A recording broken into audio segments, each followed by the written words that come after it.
Kemudian kita melanjutkan dengan analisa dasar pada tracer study. Jadi setelah kita melakukan klasifikasi data, gitu ya, klasifikasi data tadi yang sudah saya sebutkan sebelumnya. Jadi diawali dengan identitas alumni, kemudian transisi ke dunia kerja, relevansi pekerjaan dan kompetensi lulusan, serta penilaian dari pengguna lulusan. Kemudian dilakukan analisis kuantitatif sederhana, dihitung persentasenya, dihitung rata-ratanya. Biasanya kita menggunakan tabel atau diagram sederhana, bentuknya bisa pie chart atau bar chart untuk memudahkan pemahaman dari data yang sudah kita dapatkan. Nah, kemudian kita lakukan analisis kualitatif. Jadi kualitatif ini biasanya ringkasan komentar. Jadi ringkasan komentar, ringkasan masukan, dan saran dari alumni ataupun pengguna lulusan dikategorikan berdasarkan, misalnya kita ingin mengkategorikan kualitatif, tadi bisa misalnya kita tanyakan narasi atau pertanyaan dengan jawaban berupa kalimat, itu aspeknya biasanya kita bertanya tentang kurikulum, kemudian soft skill, kemudian fasilitas kampus, dan relevansi materi kuliah yang sudah diberikan pada saat mereka menjadi mahasiswa. Kemudian setelah itu, setelah analisis kuantitatif, kualitatif, kemudian kita bandingkan hasil tersebut dengan standar mutu. Jadi kita tahu bahwa standar mutu Permendikbud ada 24 standar mutu. Nah, itu standar mutu kita cari, standar mutu tentang kompetensi, kemudian masa tunggu lulusan dan seterusnya, kita bandingkan dengan standar mutu yang ada tersebut, gitu ya. Kemudian kita cocokkan hasil data tracer study itu dengan indikator mutu lulusan. Ya, misalnya dari Kemendikbud yang tadi sudah saya sebutkan, ataupun misalnya standar mutu dari BAN PT atau dari Lampetekes. Contohnya masa tunggu kerja, misalnya kurang dari 6 bulan, gitu ya, atau lebih dari 80% lulusan bekerja sesuai dengan bidang kompetensinya. Atau misalnya pertanyaan lain, kepuasan pengguna lulusan minimal berkategori baik. Jadi ini adalah analisis dasar dari tracer study yang kita sudah lakukan.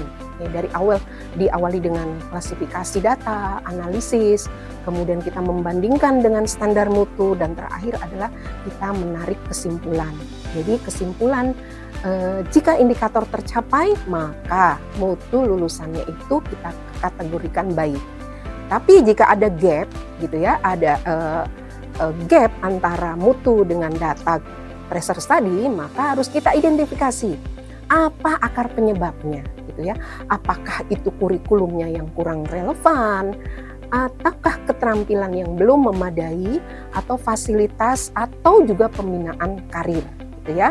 Kemudian terakhir yaitu merumuskan rekomendasi untuk dilakukan perbaikan.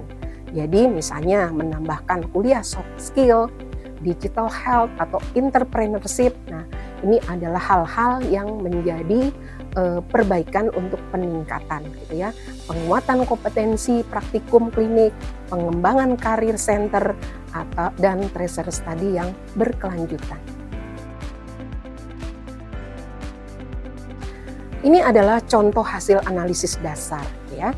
Setelah dilakukan analisis data baik kualitatif maupun kuantitatif, kemudian dibandingkan, tadi sudah dijelaskan dengan standar mutu dan hasil yang didapat, tarik kesimpulan, kemudian dilakukan rekomendasi untuk perbaikan. Contohnya adalah 70% lulusan bekerja sesuai bidang dalam 3 bulan, berarti ini adalah indikator mutunya baik. 20% lulusan merasa kurang pada soft skill komunikasi. Nah, tarik kesimpulannya adalah perlu penguatan mata kuliah komunikasi efektif. Yang ketiga, contohnya adalah pengguna lulusan menilai ternyata kemampuan teknis sangat baik, tapi kemampuan berbahasa Inggrisnya hanya cukup. Nah, ini kita harus perbaikan kurikulum. Bagaimana caranya untuk menambah SKS untuk penguatan bahasa Inggris.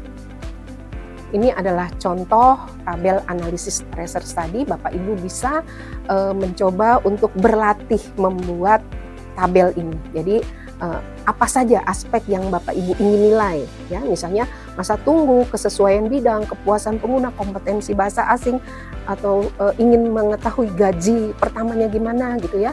Dan nanti Bapak Ibu bisa input data hasilnya, kemudian Bapak Ibu analisis. Apabila ada temuan, kita tulis di situ, kemudian kita tarik kesimpulan, kemudian kita tuliskan rekomendasi untuk perbaikan. Nah, keterangan tabel itu input data diambil dari questionnaire tracer study, kemudian analisis temuan merupakan ringkasan dari analisis kuantitatif dan kualitatif, kemudian kesimpulan dibandingkan dengan standar mutu, BAN PT atau Lambertekes, kemudian rekomendasi yang menjadi dasar perbaikan kurikulum untuk layanan karir dan tentunya untuk mutu pembelajaran. Jadi Bapak Ibu, terakhir adalah kesimpulan setelah kita mengikuti materi dari awal hingga akhir tentang tracer study.